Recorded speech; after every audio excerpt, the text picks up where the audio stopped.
Salut ma petite view, j'espère que tu vas bien, ça me fait toujours plaisir de te retrouver pour décrypter les lois du livre écrit par Robert Greene et qui s'intitule Power.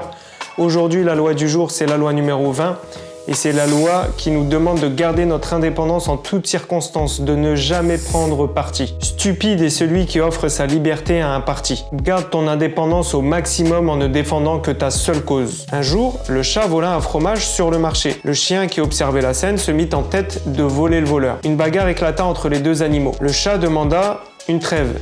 Prenons le renard pour juge entre nous deux. D'accord, fit le chien. Le renard coupa le fromage en deux, mais de manière volontairement inégale, et donna la plus petite part au chien. Le chien dénonça l'injustice visible aux yeux de tous. C'est vrai, fit le renard.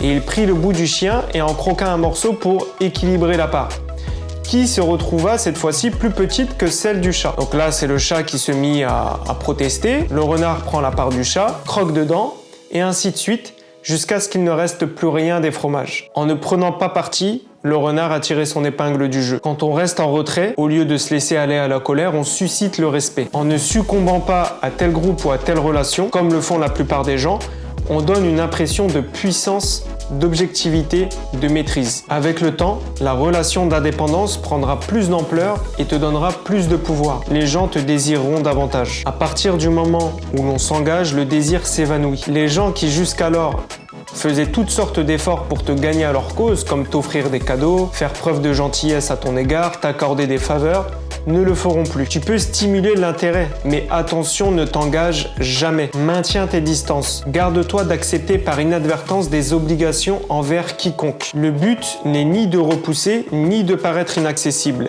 Il faut se laisser approcher, mais pas de trop près. Montrer qu'on pourrait s'engager, mais ne pas le faire. Le plus difficile, c'est de doser et de montrer sa force de caractère pour ne pas adhérer à un parti. Parce que quand tout le monde te pousse dans une direction, c'est difficile d'aller à contre-courant. Lorsque j'étais en BTS, une fille a semé la zizanie entre deux de mes meilleurs amis. Le pire, c'est que cette fille, elle était déjà en couple avec quelqu'un et elle jouait un petit peu le jeu de la séduction avec tout le monde. Elle te donnait à croire qu'elle pourrait être en couple avec toi, mais ce n'était pas du tout ses plans.